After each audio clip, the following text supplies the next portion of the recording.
Shalom anak-anak, salam semangat buat kita semua. Senang rasanya kita bisa ketemu lagi dalam materi berikutnya.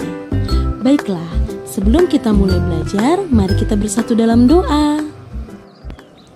Tuhan Yesus yang baik, terima kasih buat hari yang Tuhan berikan bagi kami. Saat ini kami bersyukur karena kami masih memiliki kesempatan untuk dapat belajar bersama. Ampunilah salah dan dosa kami ya Tuhan.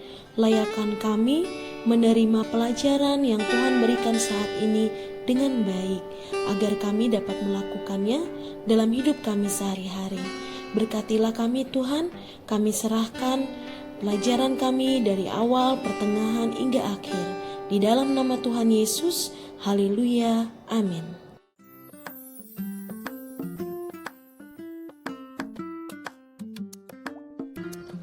Anak-anak, tema hari ini adalah baptisan sebagai tanda menjadi milik Kristus.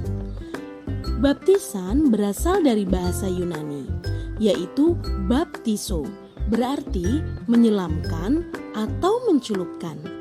Baptisan merupakan salah satu sakramen dalam gereja Protestan yang mengakui dua sakramen, yaitu sakramen perjamuan kudus dan sakramen baptisan kudus.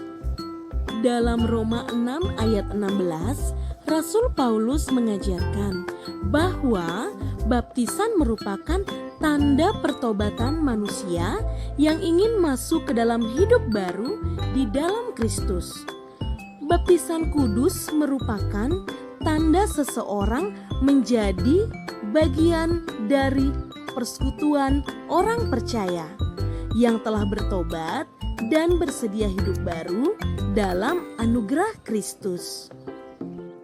Baptisan adalah pertanda seseorang menjadi milik Kristus. Kita mati bersama Kristus dan bangkit bersama dengan Dia. Semua orang yang telah dibaptis di dalam nama Bapa, Putra, dan Roh Kudus adalah orang-orang yang telah menjadi bagian atau anggota dari persekutuan orang percaya. Anak-anak, ada 4 poin yang akan kita bahas dalam materi ini. Yang pertama adalah baptisan Yohanes. Baptisan Yohanes adalah baptisan pertobatan yang dilakukan di Sungai Yordan. Baptisan Yohanes bersifat eskatologis. Itu artinya baptisan ini menuju kepada Kristus yang akan membaptiskan dengan Roh Kudus. Baptisan Yohanes melambangkan pertobatan dan pengharapan akan kebangkitan Kristus. Yang kedua adalah baptisan anak-anak. Gereja mengakui dan melaksanakan baptisan anak dari usia bayi dan baptisan dewasa. Akan tetapi, ada juga beberapa gereja yang hanya mengakui baptisan orang dewasa. Yesus memberkati anak-anak, jadi baptisan anak-anak memiliki dasar dalam Alkitab. Begitu juga baptisan orang dewasa. Injil Matius 28 ayat 19 sampai dengan 20. Yang ketiga adalah baptisan merupakan perintah Yesus. Dalam Injil Matius 28 ayat 19 sampai 20, Yesus meminta murid-muridnya untuk pergi ke seluruh penjuru bumi. Kabarkanlah Injil kerajaan Allah dan baptislah orang-orang percaya dalam nama Bapa, Anak, dan Roh Kudus. Yesus menginginkan agar keselamatan diperluas, mencakup seluruh bangsa. Keselamatan yang pada mulanya dipahami hanya milik bangsa Israel sebagai umat pilihan Allah, kini diperluas Yesus menjadi milik semua bangsa.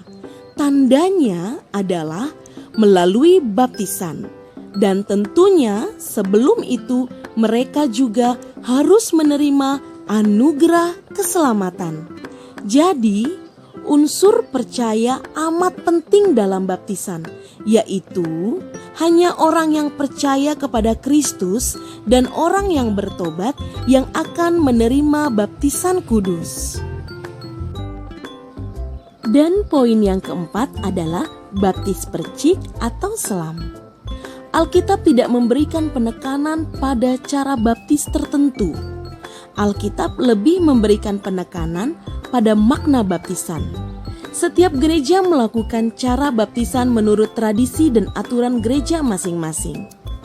Namun, yang terpenting bukan cara orang dibaptis, melainkan makna baptisan itu sendiri, yaitu tanda dari pertobatan dan telah menerima anugerah keselamatan. Tuhan Yesus yang baik, terima kasih buat materi yang sudah kami terima saat ini. Biarlah materi ini dapat kami lakukan dalam hidup kami sehari-hari. Terima kasih Tuhan untuk penjagaan-Mu dalam hidup kami. Dan saat ini kami akan mengakhiri materi kami. Tuhan berkatilah kami. Dan kami akan melakukan aktivitas kami selanjutnya. Biarlah penjagaan daripada Roh Kudus menjadi bagian kami. Terima kasih Tuhan Yesus. Di dalam nama Tuhan Yesus. Haleluya. Amin. Baiklah anak-anak. Demikianlah untuk materi kita hari ini. Sampai ketemu di materi berikutnya. Tuhan Yesus memberkati.